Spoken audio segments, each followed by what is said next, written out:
Okay, thank you very much for that introduction, and thank you, John, and the others for inviting me. This is my 4th time here, and I think you've invited me to everyone now, right? Unless I missed one.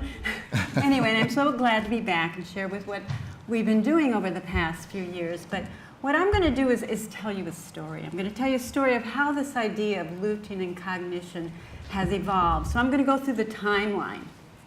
And sometimes the sequence of events might not make sense, but I thought that would be important for you to see is you know, what we've been doing throughout the years and how this idea of lutein being important for cognition has evolved through the years as this meeting has evolved. So there's the title of my talk, and I'm going to focus on lutein.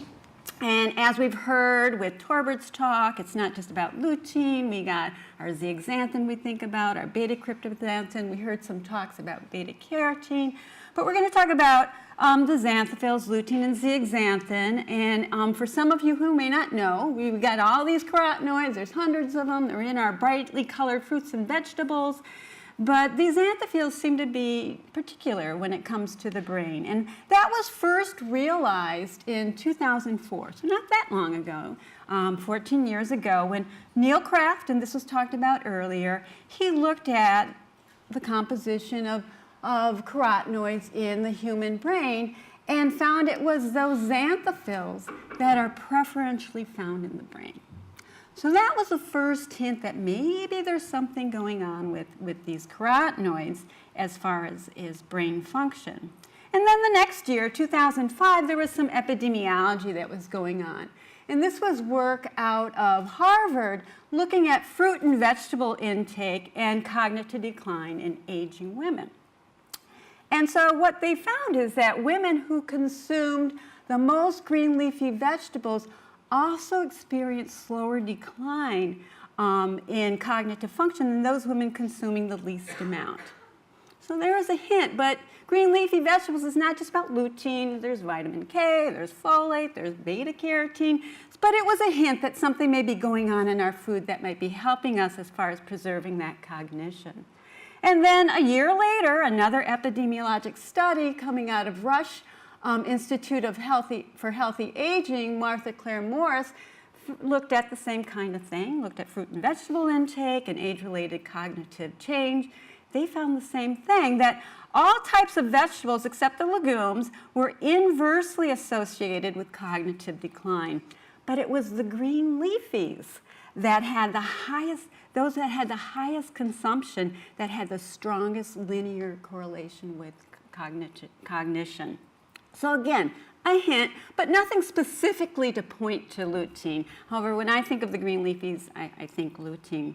So that's 2006. And then a couple years later, we came out with our double-blinded placebo-controlled trial. And this study looked at cognition in healthy older women that looked at a placebo, looked at lutein alone. It looked at DHA, which we've been hearing about and how that may be working with lutein.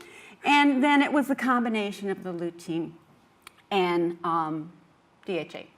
And this was in older women who weren't recruited for the cognition. They were pretty with it. And what we found when we looked at differences from baseline in various measures of cognition is that whether the intervention be DHA or lutein or the combination, they did better when it came to a measure of executive function. And we found that measures of learning and memory, it was that combination that these women actually improved. And that goes along well with what the first lecture we heard today, is that this combination seems to be doing something. So that's important, that lutein may not be working alone. So that was interesting. So this is 2008, where there was this first hint that maybe there's something going on with lutein. So now I'm thinking, you know, I'm gonna think more about this and see what I can do with what I'm doing as far as seeing if there's something going on with lutein. So in the meantime, I'm thinking, and these people who are over here in Ireland are looking at their work with macular pigment and education, how that may be related. Not exactly you know, looking at cognition per se, but another hint that is there something going on with lutein and cognitive function.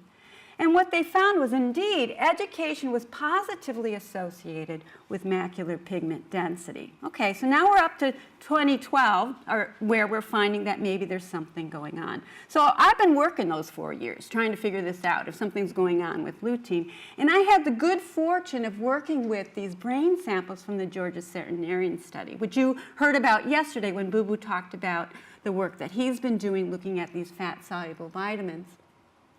So we had this wonderful opportunity to pick apart these brains and look at what carotenoids are in there, and we measured them for carotenoids and the tocopherols and looked at how they related to these pre-mortem measures of cognition.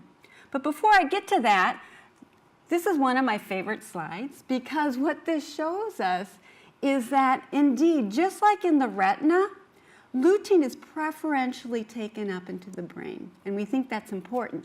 So here we have the serum from these decedents, measured them for these major dietary carotenoids, which is an indicator of what they're eating.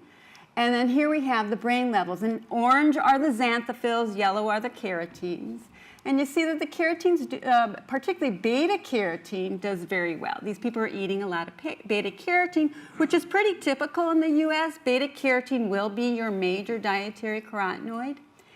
But when we looked at the matched brain tissue, it's different, right? You see more orange there than you see yellow. You have lutein being the predominant carotenoid in the brain tissue. And so we know what they're eating. And it's not so much lutein, but we know it's getting in the brain. So here we have some plausibility that maybe lutein's important in the brain because it's preferentially taking it up. And indeed, when we looked at those samples to look at those pre-mortem measures of cognition, we find that those that had higher levels of lutein actually did better. So here we have the global deterioration scale, where 1 is normally intact, 2 is some mild memory loss, and 3 is some mild cognitive impairment. And those that were cognitively intact had about 3 times more lutein in their brain than those that had some mild cognitive impairment. Now, we looked at all the carotenoids, and we didn't see those kind of significant results with the other carotenoids, and I just show you an example of 2 of them. And we didn't see it with alpha tocopherol. And I know this discussion came up earlier today, that lutein may be working as an antioxidant in the brain. Maybe, yeah, and maybe it is. And I do have some data coming along later that suggests that's true, but it may be doing something more than that. Because when we looked at our alpha tocopherol levels, which were in concentrations much higher than lutein, we didn't see that kind of thing going on. So this is a global deterioration scale, and we also found that for other measures of cognition, where lutein seems to be showing that relationship that we don't see with the other carotenoids, and we didn't see with alpha tocopherol. So now we're getting closer to that relationship of lutein and cognition. Now we're going down to that brain tissue and looking what's going on. So in the meantime, we got more work coming out of the Waterford group looking at macular pigment, and this time they're looking at it with those with low levels. And they find that low levels of macular pigment is associated with lower cognitive performance in this Irish population. So now I talked about the brain, I'm talking about macular pigment, and some of you have heard my story before, and you know what the punchline is. Why is macular pigment related to better cognitive function? And here's why. What we did is we looked at the macular pigments, lutein and zeaxanthin, and we looked at those levels in the retina and how they related to matched brain levels, okay?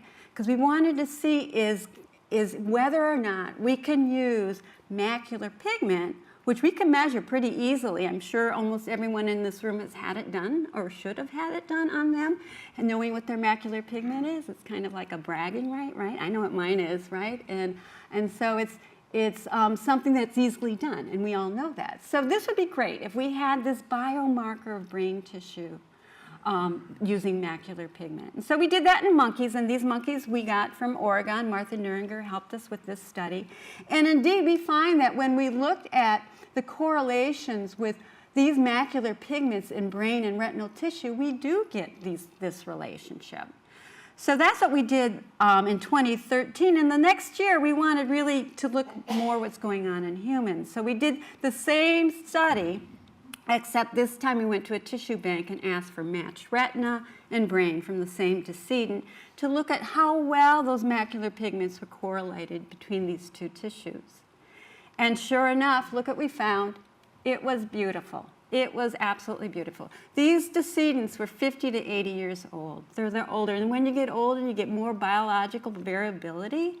And so to get this strong correlation was really nice to see, because it really helps us understand these studies on macular pigment, looking at macular pigment and its relationship to cognitive function, because that macular pigment could be serving as a biomarker of what's in the brain. So that was good. So in the meantime, we jumped on that bandwagon of looking at macular pigment and cognitive function, and this is work we did with Steve Krasinski, the Health ABC study that was looking at these healthy over adults, measuring all sorts of things in these people's, what made them so healthy. So they all had to be older than 70, and they looked at their diet, their medications, their diseases, their blood lipids. They looked at all sorts of things, including macular pigment and cognitive function. And so, so again, we wanted to see if there's something going on here in a very different population that has been looked at before. So we had an Irish population, and this population was made up of about a third African Americans and 2/3 Caucasian. And what we found is this, pretty consistent. More macular pigment was related to better cognition in a wide range of measures of cognitive function. But what's interesting here is we also looked at serum lutein and didn't find that.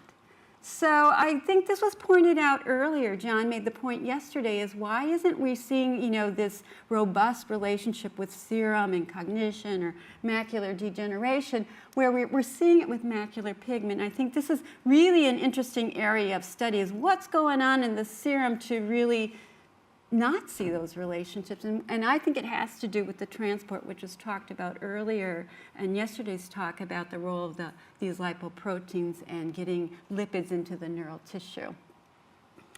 Okay, so now what else is going on in 2014? So now we got the Georgia group with Lisa Renzi, Randy Hammond, and they're looking at macular pigment and cognitive function, but here in a very different population now. Now we're looking at mild cognitive impairment. And we see the same thing. More macular pigment is better. So that's what you like to see. You like to see these consistencies among different research groups, among different populations. And that's a point that Alan Howard brought up this morning, is repeatability of these kind of study designs to see that kind of consistency. So that's what we have going on in 2014. And so up to now, it's really been looking at lutein, cognition, older adults. So we wanted to go step back and look what's going on in early life. So in that same year, we wanted to see what's going on in that infant brain. And so we went to a brain bank and we got brain tissues from children who had died that first year of life. So it's usually of accident or sudden infant death syndrome. So nothing that was going to compromise carotenoid metabolism. So we wanted to see if lutein's there. Is lutein in the brain? Because that would give it some sort of plausibility to go forward and look at anything it may be doing in early neural function. And so we did that. We measured the major dietary carotenoids in the infant brain in various regions of the brain. And we were really happy to see that not only did we find lutein there, but among all the dietary carotenoids that we looked at, it was by far there in excess of any other one. So I'm not sure if you can see this, but we looked in the occipital cortex, auditory cortex, the hippocampus, frontal cortex, and the prefrontal cortex. And we've measured lutein, zeaxanthin, cryptoxanthin, beta-carotene. I think out of the 100 tissues we looked at, 2 had lycopene, none had alpha-carotene, so this was really it. And in every single one, lutein was there. You couldn't say that for beta-carotene. You couldn't say that for cryptoxanthin. You couldn't say that for any other carotenoid. Lutein was in every tissue, and not only it was there in far greater amounts than any other carotenoid. So that again kind of scratches your head to think, well, maybe there's something going on in early life, not only with cognition, but within that neural development. So we wanted to explore that a little bit closer, and we did some metabolomic analysis to look at what were these concentrations of lutein related to in these infant brains.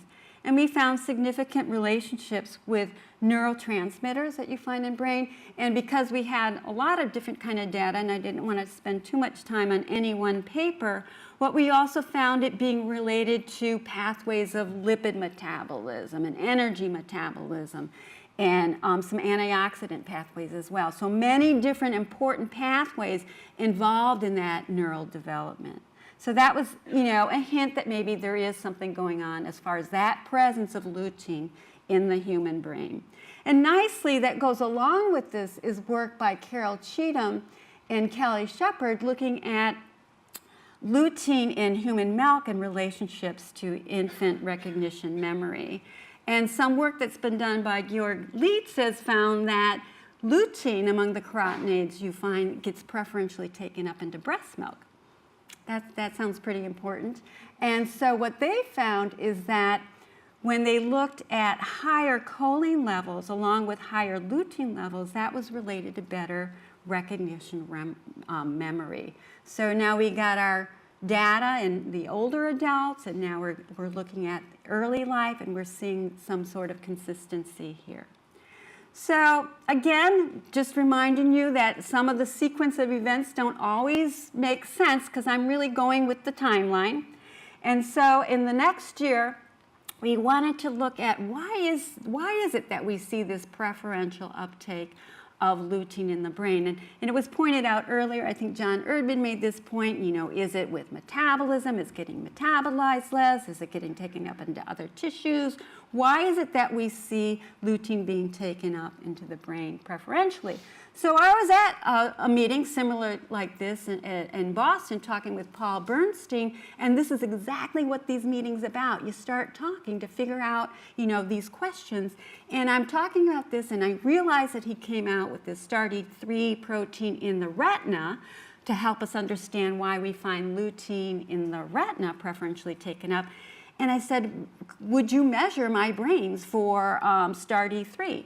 He said, sure. So I shipped them off to him and Bing-Ching Li analyzed them for this protein. And along with Boo Boo, who helped us with these paper, we found that indeed you find significant relationships between this protein, this specific binding protein for lutein, and lutein concentrations, not only in the pediatric brain, which is a very strong relationship, but also in the geriatric brain tissues that we looked at, those that were these 50 to 70-year-olds old. So giving us some biological plausibility for lutein being important functioning in the brain. So that was in 2016, and in that same year, we have more work coming out now. We're interested now in the mechanism, right? What is it doing? I heard that question earlier today. What is it doing in the brain? Yeah, it may have some antioxidant function. That could be very on a subcellular level. It could be involved in these neurotransmitters in early life, and work out of Georgia, Lisa and Randy, find that it's that levels in the retina are related to neurocognitive functioning, and that was the work that they did with some MRI studies in older adults. Okay, so we covered the older adults, we covered the young infants, and now work coming out of Illinois in 2017 looked at what's going on in pre-adolescent children, and they're doing their macular pigment measures as well, and finding that macular pigment measures were associated with less memory errors. Again, so we see this importance of lutein maybe covering the lifespan. So they did that work, and as also the same year, they found looking at these pre-adolescent children and looking at academic performance. Again, finding this positive relationship between macular pigment and academic achievement in these children. So we're accumulating all this interesting data, and that was just over a span of about 10 years. You know, it really began with this early study that was, you know, designed to actually look at visual function, but we looked at cognitive function because of the DHA, not thinking that lutein was going to do anything. So that was a big surprise 10 years ago, and this is what's happened up till now. So then the question was, we had all these observational studies, right? And the obvious question is, what is it doing? What is lutein doing in the brain? So in collaboration with Martha Neuringer out of Oregon and John Erdman, we were doing studies in the rhesus monkey looking at brain content of these xanthophylls and how they may be related to gene expression. And in these monkeys, we actually had monkeys, they were all fed the same diet, they were eating the same thing, same amount of carotenoids, everything. So there are no differences in carotenoids. But what we did have is monkeys of two different origins. And we saw that monkeys of an Indian origin had different brain levels as those of a Chinese origin. So we took that and made advantage of that and looked at gene expression and found indeed when we looked at expression of genes that were involved in carotenoid metabolism, retinoid metabolism, fatty acid metabolism, that the levels of carotenoid in the brain were related to gene expression of those things. So now getting after maybe some mechanisms of what lutein may be doing in the brain. In that same paper, we also discuss what lutein's doing as far as this relationship to DHA oxidation. So we measured lutein in subcellular membranes concentrations and looked at how it related to neuroprosteins, which are the DHA oxidative products, and find significant relationships with negative relationships with the amount of DHA oxidation. So there we are at our subcellular level of where lutein may be acting as an antioxidant. And that same year, again, we have the Waterford group coming out with more support that lutein may be related to a cognitive function. And so, as this meeting has evolved, we've evolved away from or added to the carotenoids and vision. We're looking at cognition, and now we're looking at the whole foods. And being at a USDA center, that's what we're interested in too. So something we published last year was looking at avocado consumption and macular pigment density and cognitions. And this was a controlled study with chickpeas and potatoes as our control group. And it was a 6-month study where people ate their 1 avocado a day or foods without lutein in them. And to give you an idea, the amount, I don't think everyone thought, how many thought about avocados and lutein before yesterday? Not a couple, one. Okay, because you don't commonly think about avocados and lutein, but there is lutein there, and it's good lutein because the amount of lutein in that avocado actually increased the macular pigment by 25% in these people. And that's a lot, and it was this little bit amount of lutein. It was 0.5 milligrams a day, so that was pretty amazing. But what's really even more amazing is that avocado group, they improved sustained attention, and the macular pigment increase, that 25% increase in macular pigment was related to improved memory and efficiency of approaching a problem, where we didn't see anything going on in the control group. So we're interested in food because we're recognizing that, again, lutein doesn't work alone. It works with other nutrients. It's working with those fatty acids. It's working with other things. And so we wanted to look at another food. We wanted to look at eggs. And eggs, think of eggs. They're this beautiful vehicle for lutein absorption, and we've done those studies looking at lutein absorption in egg, and it's very good. And this was a small pilot study, but we looked at cognition with daily intake of egg or a beverage without these important components, DHA and lutein, and we do see some changes in cognitive function. Again, with this idea, let's look at our foods, what our foods could be doing to improve our cognitive function as we age. And that was work that I did with Nutritious. So that I know it was quick, and I got 6 seconds. I brought you what happened up to last year, and one slide to show you what's gone since 2018. And that's this work that comes from many of you in the audience, looking at macular pigment in children, macular pigment in older adults, in overweight, obesity, and we're finding this consistency among these different research groups.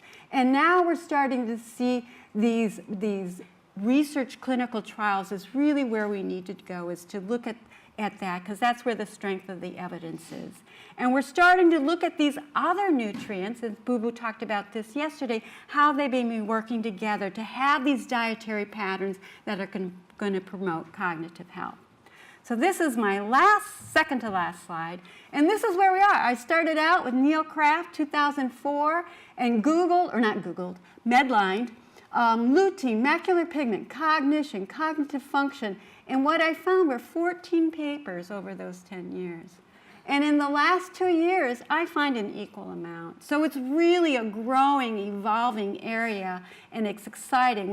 We've gone to those observational studies, the epidemiology, and now we're really getting down to some of the mechanistic work, which is really important. So that's my story, but it's not the end of the story, because I'm counting on many of you in the audience to help have this story evolve as far as what the importance is of nutrition in our diet. And so here are many of the people that helped me with this story I've been telling you today. Many of you recognize those names. And I certainly could never have told the story without these people. So with that, I'm happy to take questions.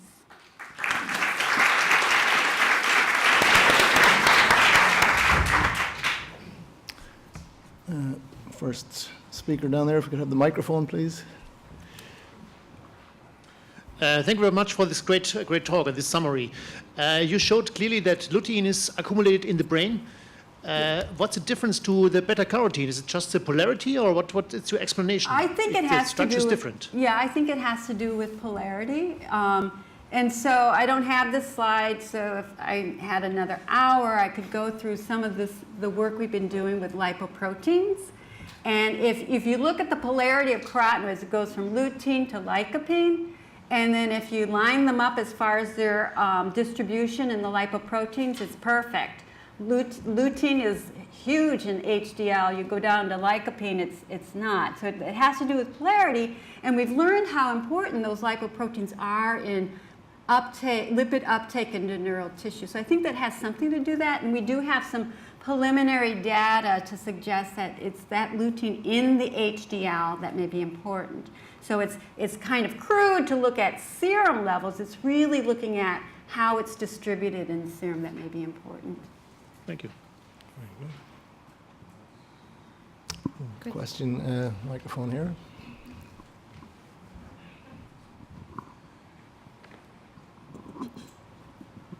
Liz, that was a great talk. Thank you for bringing us newbies up to speed.